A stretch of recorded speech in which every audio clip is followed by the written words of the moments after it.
Mulai Senin ini, Pemprov DKI Jakarta memutuskan untuk memperpanjang masa pembatasan sosial berskala besar atau PSBB transisi hingga 22 November mendatang. Sejumlah aturan diberlakukan tetap sama seperti PSBB transisi sebelumnya, tapi ada dua aturan yang diubah dalam PSBB transisi ketiga ini.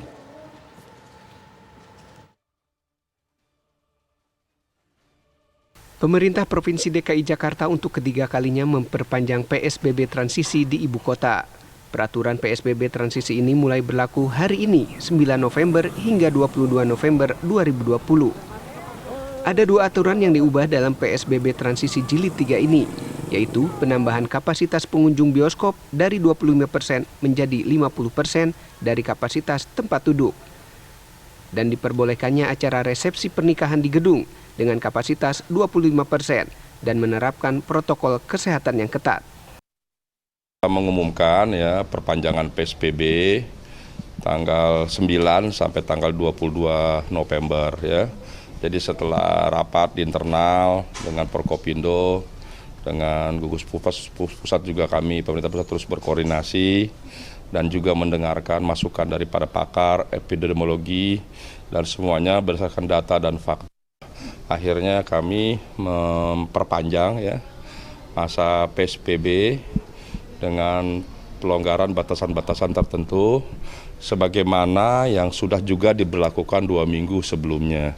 Jadi secara umum hampir sama dengan 2 minggu sebelumnya, hanya ada beberapa penambahan, termasuk penambahannya adalah resepsi pernikahan yang dimungkinkan untuk diberlakukan atau dilaksanakan diadakan resepsi pernikahan dengan beberapa syarat ya.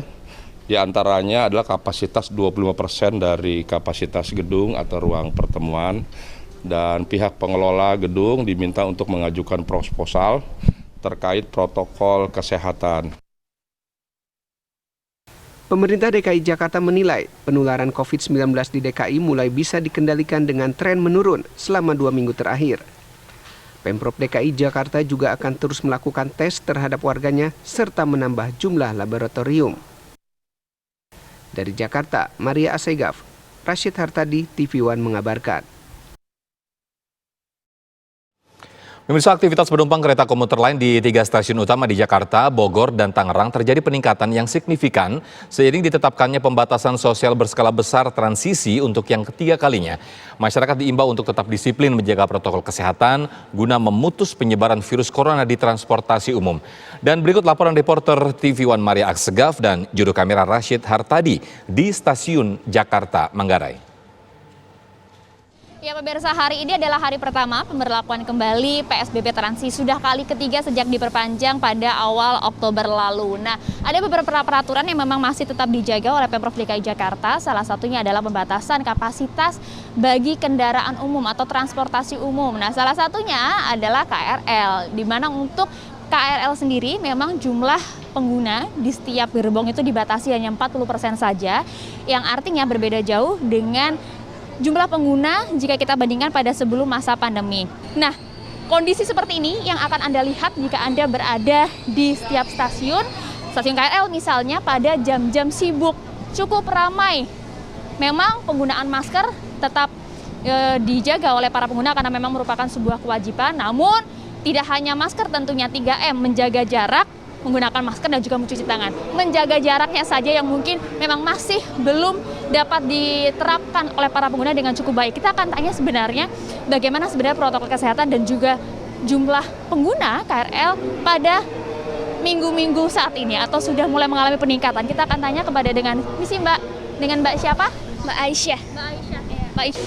Gimana nih Mbak lihat kondisi di stasiun saat ini dibandingkan dengan beberapa waktu lalu misalnya? Adakah peningkatan? Agak tambah rame. Ya, biasa kan pulang 2 minggu sekali. Kalau pulang selalu rame sih, tambah rame. Iya. Cukup kaget juga nggak dengan kondisi? Iya, kaget. Apalagi di stasiun Tanah Abang juga tambah rame banget. Terus gimana Mbak cara menjaga jaraknya kalau di dalam gerbong atau pada saat berada di area stasiun? Kita harus tetap jaga jarak, pakai masker, terus harus pakai lengan panjang gitu ya. Jangan lupa pakai antiseptik juga buat jaga-jaga gitu sih. Terima kasih banyak Mbak Aisyah. Nah, pemirsa, memang tidak dapat dipungkiri, memang sebagian besar orang mengandalkan KRL sebagai salah satu alat transportasi mereka menuju ke kantor maupun ke rumah mereka. Nah, namun yang tetap harus diingat adalah protokol kesehatan itu terdiri dari 3M. Menggunakan masker, mencuci tangan, dan juga menjaga jarak yang harus kita perhatikan setiap saat. Jangan sampai nantinya aktivitas Anda dan juga pekerjaan Anda terganggu hanya karena masalah kesehatan yang Anda abaikan. Dari Jakarta, Maria Segaf, Rashid Hartadi, TV One mengabarkan.